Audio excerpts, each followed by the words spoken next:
أعوذ بالله من الشيطان الرجيم. بسم الله الرحمن الرحيم. May courtesy and respect first and foremost sa Presidente ng United Bangsamoro Justice Party, Alhaj Murad Ibrahim, yung Vice President for Northern Mindanao, Alim Ali Sulaiman, the Honorable Speaker of Parliament, Atty. Pangilinan Balindong, yung nagsalita kanina, Sheikh Ibrahim Ali, yung BGP nominee number 4 siya, yung nagbigay ng muhadara. Honorable Ali Nadir Balindong, dating mayor ng Malabang, Alim Hamdani Balindong,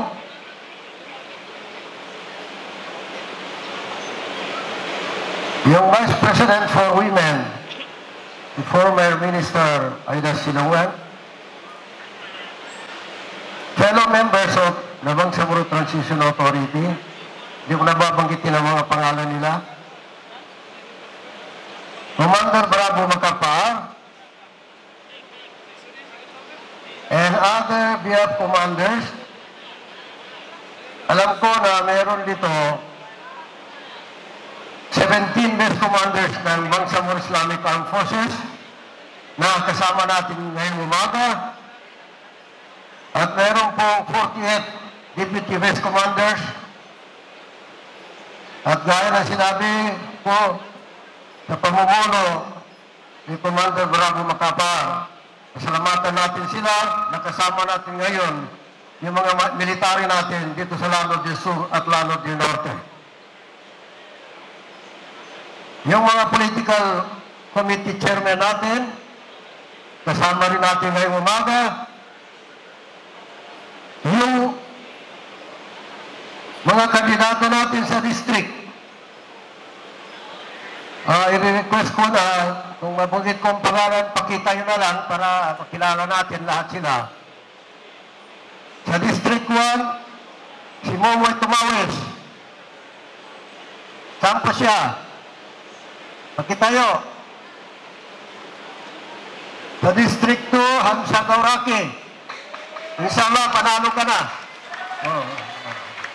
Lahat naman kayo, inshallah, mananalo eh.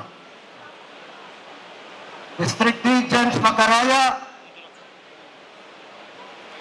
District 4, Lampa Pandi. Another very hopeful. District 5, Ismail Mama. District 6, Jimmy Bang. District 7, Norgiana, Dipatuan, Dukon. At pang District 8 po, Gary Balindong.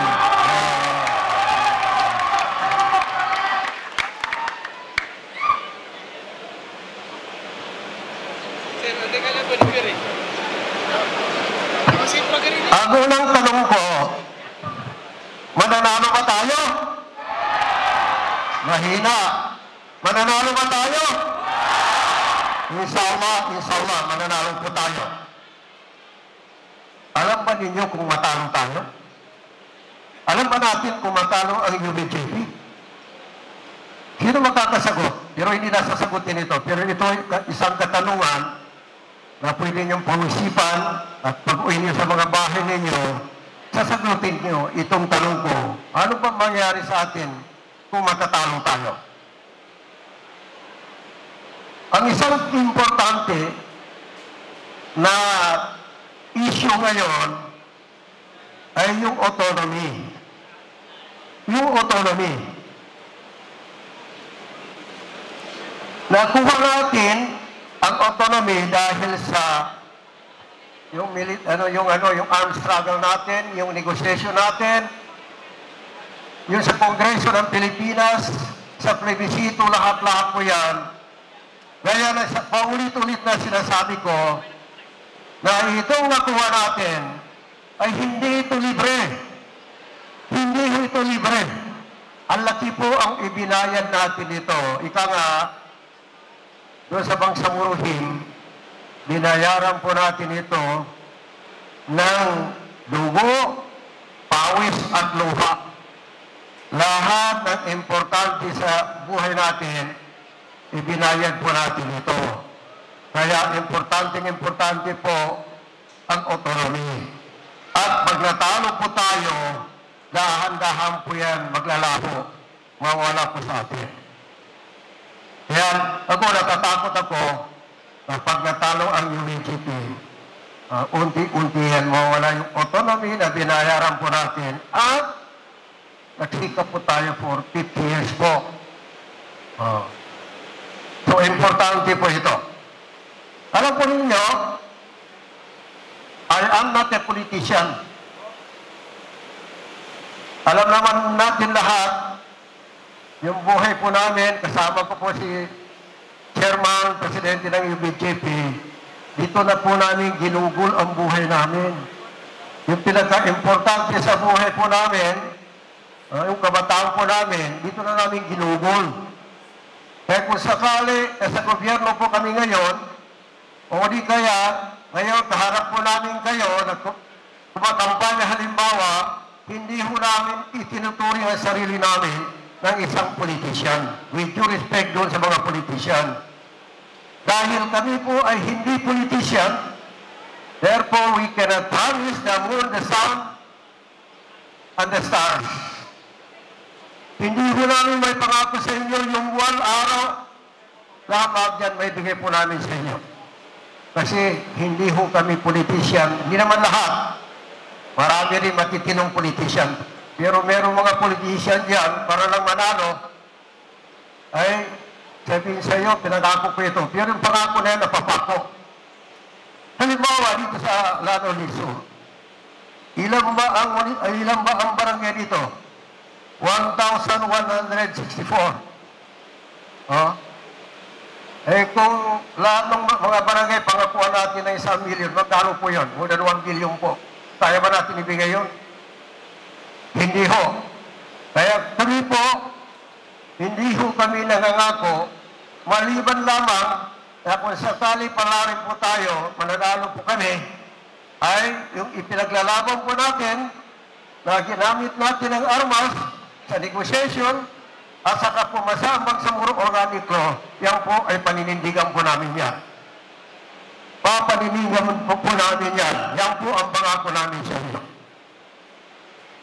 So, anong issue ngayon sa election? Ang issue ngayon sa election na ito, maraming issue. Pero doon po tayo mag-focus sa isang importanteng issue rito. What is the issue right now that is at stake? Siguro alam naman natin lahat yan. Pero ulitin ko lang, ang issue rito ay issue na napapaloob sa Comprehensive Agreement ni Bangsamoro at napapaloob po sa Bangsamoro Organic Law kung saan binigyan po tayo na autonomy. Yan po ang issue. So kaya nga, sabi ko kanina, pag hindi ho nanalo ang Bangsamoro Justice Party, United Bangsamoro Justice Party, lalaho po ito. Doon sa kabila kasi, mayroon isang grupo na imbis na ipaglaban natin, yung autonomy na ibigay sa atin, ay minsan pa nga, hindi ko alam ang pag-isip. Gusto pa nilang mananatili yung nagkaugalian na magmula noon hanggang ngayon gusto nila na yung iliit po natin mahawakan. Kung titingnan natin ang Bangsamoro Organic Law, ang sinasabi dyan, hindi ito eksakto, pero ang essence ng Bangsamoro Organic Law is that the President exercises general supervision over the Bangsamoro government to ensure that laws are faithfully implemented. General supervision po. Ano bang ibig sabihin ng general supervision? Kumbaga sa isang magulang, tatay at nanay at may anak na nagkapangasawa, wag na ho masyadong pakialaman yung buhay ng mag-asawa. Pati yung pagbili ng asin, pakialaman mo yan. Di ba? Pagbili ng bigas, pakialaman mo yan. Hindi, general supervision po yan. At ito naman gusto natin, ay pinapakiusap po natin, ay yung nilalaman po na Bangsamoro Organico, sana po ibigay po sa atin. At bigyan po tayo ng isang kalayaan na ma-exercise po natin. Lalong-lalo na po ang pagpili kung sino mamumuno dito sa Bangsamoro Autonomous Region ng Muslim Mindanao. Yung election na ito, dapat bigyan po tayo, bigyan po natin, o bigyan po ang taong bayan ng Bangsamoro na malayang-malaya po pumili kung sinong gusto nila mamuno dito sa BAM. Kasi yan ang importanteng ibig sabihin na right to self-determination ibinigay sa atin sa pamamagitan ng autonomy. So isama yung isang pinaka-importante na tayo po ang pumili kung sino ang magiging leaders natin. So alam ko na ang presidente, nire-respeto po natin si President Bongbong Marcos. At ito nangyari ngayon, alam ko, sigurado ako na wala akong kinalaman dyan ng presidente. Siguro, hindi masyadong nababrief ang presidente sa nangyari ngayon. Kaya kailangan natin exercise natin kasi ang pinakatunay na pag-exercise ng demokrasya ay sa pamamagitan ng election para i-elect po natin, iboto po natin kung sino nagustuhan po natin. Lagi kong sinasabi, noong pa, sa kasalukuyan nagbanggahan po ang dalawang issue.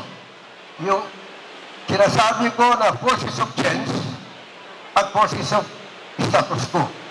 Sino ang forces of change? Tayo po. Kasi ang paninindigan po natin, yung PAM at sa Bangsamoro Organico.